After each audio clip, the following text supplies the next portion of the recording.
नमस्कार दोस्तों, स्वागत है आपका मेरे चैनल कॉमिक्स लाइफ में। शुरू करते हैं मनोज कॉमिक्स की एक और मज़ेदार कॉमिक्स, कुम्हार का खजाना पार्ट 2। ठहरिए मुखिया जी, मैं अभी दरवाज़ा खोलता हूँ। आप भोजन कीजिए जी, मैं उन्हें बाहर ही रुकने को कहती हूँ। ठीक है। पता नहीं मुखिया जी किस कारण से आए हैं। हो सकता है उसी धन की पूछताछ करने आए हों। आखिर गड़ा हुआ धन राजा का ही होता है। उफ, पता नहीं इस बेवकूफ़ पत्नी से कब छुटकारा मिलेगा। राम राम मुखिया जी, वे खाना खा रहे हैं, आप विराजिए। ठीक है, हम बाहर इंतज़ार कर रहे हैं। ए जी, मुखिया जी बहुत सारे लोगों के साथ आए हैं, मैंने उन्हें बाहर ही बैठा दिया है। मुझे पहले से ही मालूम था कि तुम्हारी बातूनी आदत जल्द ही गुल खिलाने वाली है। सुनो, तुम्हें सबके सामने वही कहना है जैसे मैंने तुमसे कहा है। मुझे याद है जी। भोजन करने के बाद। राम राम मुखिया जी। राम राम। बैठो। आपने आने का कष्ट क्यों किया मुखिया जी, मुझे ही बुलवा लिया होता। कुछ बात ही ऐसी है कि गांव वालों के साथ मुझे ही आना पड़ा। ओह, तब कहिए, इस खाकसार के लिए क्या हुक्म है। सुनो खुशीराम, हमने सुना है कि तुम्हें कहीं से दबा हुआ धन से भरा मटका मिला है। यदि यह बात सच है तो तुम्हारी भलाई इसी में है कि वह मटका तुम मेरे हवाले कर दो, ताकि महाराज की अमानत को मैं उन तक पहुंचा सकूं। यह आप क्या कह रहे हैं मुखिया जी?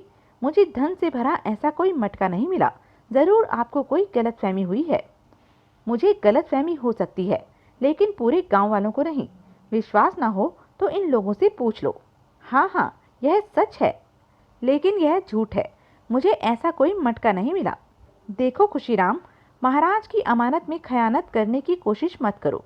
यह बात इस देश का बच्चा बच्चा जानता है कि गड़ा हुआ धन चाहे किसी को भी मिले, वह महाराज का होता है। मैं इस देश का कानून अच्छी तरह से जानता हूँ मुखिया जी, लेकिन यकीन कीजिए, मुझे कोई गड़ा हुआ धन नहीं मिला। आप चाहें तो मेरे घर की तलाशी ले सकते हैं।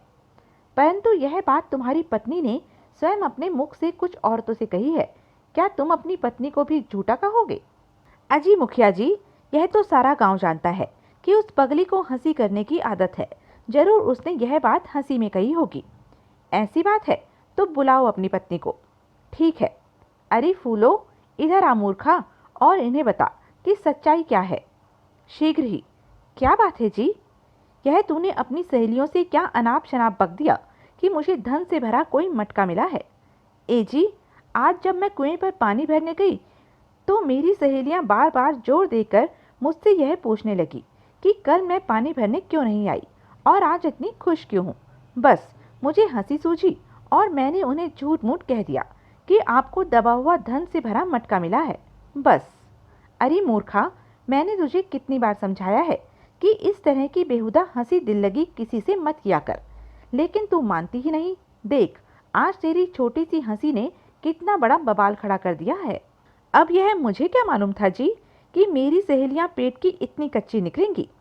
देखो भाई खुशीराम, अब हमें तभी विश्वास होगा जब हम तुम्हारे पूरे घर की तलाशी ले लेंगे। हाँ हाँ, क्यों नहीं मुखिया जी, आइए, शौक से तलाशी लीजिए। ठीक है, 4 व्यक्ति मेरे साथ आए। मुखिया ने 4 व्यक्तियों के साथ खुशीराम के घर में प्रविष्ट होकर पूरे घर की तलाशी ली, परंतु उन्हें धन से भरा मटका मिलना तो दूर, धन के नाम पर 4 पैसे भी घर में नहीं मिले। अब तो आपको विश्वास हो गया ना मुखिया जी? हाँ, चलो भाइयों, व्यर्थ ही समय नष्ट किया। और खुशीराम से क्षमा मांगकर मुखिया सारे लोगों के साथ वापस लौट गया। आह, चले गए। जान बची लाखों पाए, और तुम जैसी पेट की कच्ची औरतों से भगवान ही बचाए। इस समय तो वे चले गए, लेकिन इस बात को वो इतनी आसानी से भूल नहीं पाएंगे। इसलिए अब मुझे कुछ ऐसा चक्कर चलाना पड़ेगा कि सारे गांव वाले यही समझे कि मेरी पत्नी को दिल्लगी करने की आदत है, या फिर वह पागल है। ए जी, एक बात तो बताइए कि वह धन से भरा मटका आखिर आपने कहाँ छुपा दिया है?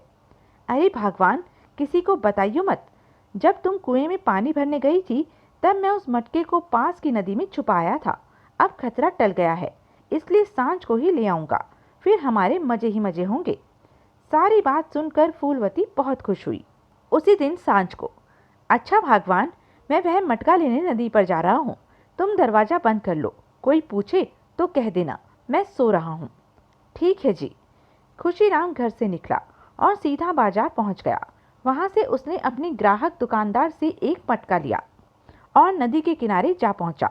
राम राम खुशीराम भैया। राम राम भाई। आज तुम यहाँ कैसे खुशीराम भैया?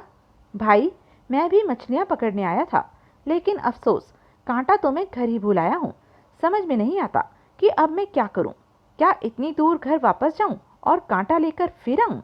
अरे, इतनी तकलीफ क्यों उठाते हो भाई? जितनी मछलियाँ चाहिए मुझसे ले लो, बदले में मुझे 2-4 मटके दे देना। ठीक है, मुझे मंजूर है, तुम मेरा मटका मछलियों से भर दो। मछुआरे ने खुशीराम का मटका मछलियों से भर दिया। तुम्हारा बहुत बहुत धन्यवाद भाई, कल ही मैं तुम्हारे घर में 4 मटके पहुंचा दूंगा। ठीक है। मछलियों से भरा मटका लेकर खुशीराम घर पहुंचा। ए जी, आ गए आप और ले आए सोने के सिक्कों से भरा मटका। अरे, तांबे के मटके की जगह यह मिट्टी का मटका कहाँ से ले आए? पत्नी की बात सुनकर खुशीराम जोर जोर से रोता हुआ बोला, अब मैं तुम्हें क्या बताऊं फूलो, आज मेरे साथ बहुत बुरी बीती। हम तबाह हो गए, बर्बाद हो गए।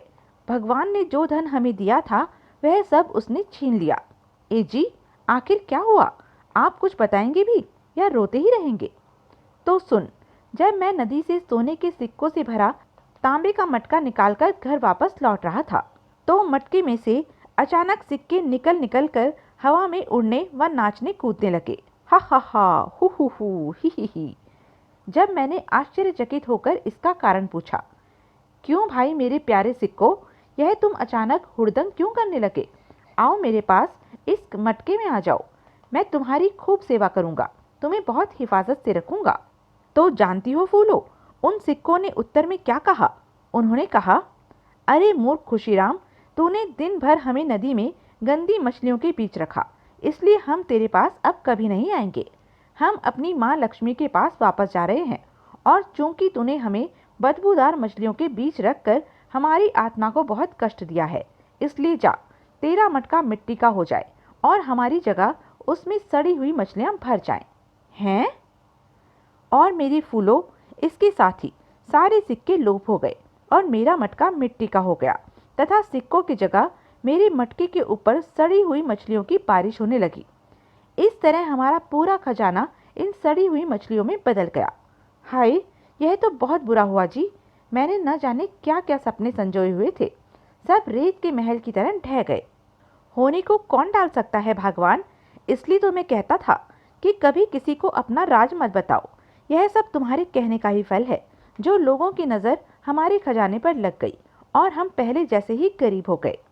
मुझे क्षमा कर दीजिए जी, मुझसे वास्तव में बहुत बड़ी भूल हुई। आइंदा से मैं कभी किसी से घर की बात नहीं कहूँगी। उस रात दुख के मारे फूलवती ने कुछ नहीं खाया। खुशीराम ने भी दुखी होने का नाटक करते हुए कुछ नहीं खाया और दोनों भूखे पेट ही सो गए। अगले दिन सुबह फूलवती नित्य की भांति कुएं पर पानी भरने पहुंची। क्या बात है फूलो बहन, आज तुम बहुत उदास हो, खैरियत तो है ना? खैरियत कहाँ है बहन, हम तो तबाह और बर्बाद हो गए। काश मैं तुम लोगों को खजाना मिलने की बात न बताती तो यह नौबत नहीं आती। आखिर हुआ क्या बहन, कुछ बताओगी भी या पहेलियां ही बुझाती रहोगी?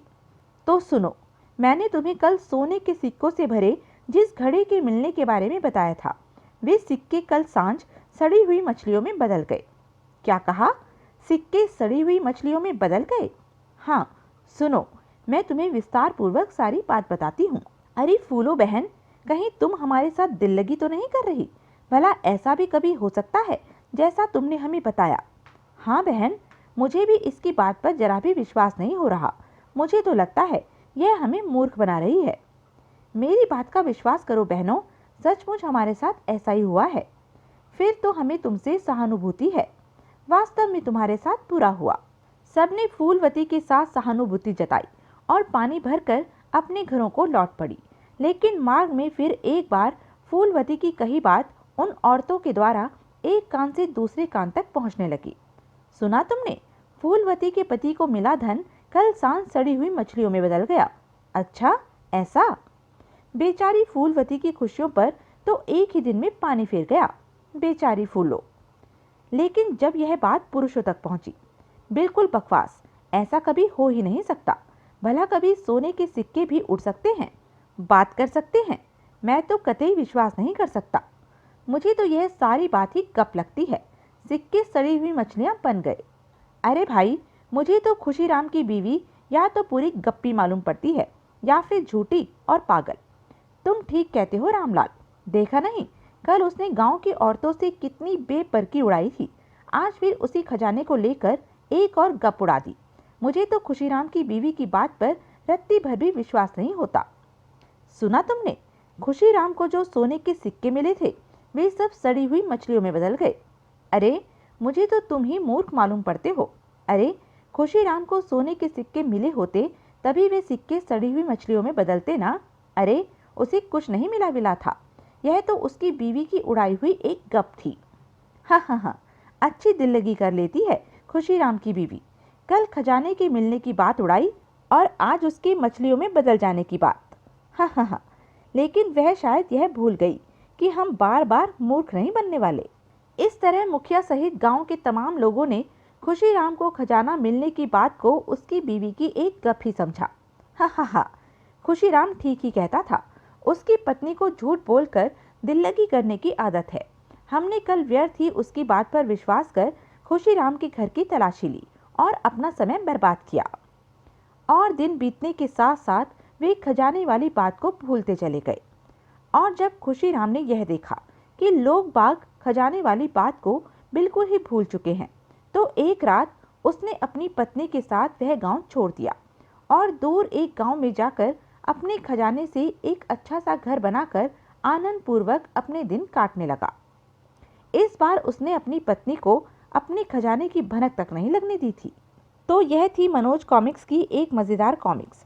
ऐसी ही मज़ेदार कॉमिक्स के लिए बने रहें मेरे साथ, और हाँ, मेरे चैनल को लाइक, शेयर और सब्सक्राइब करना ना भूलें।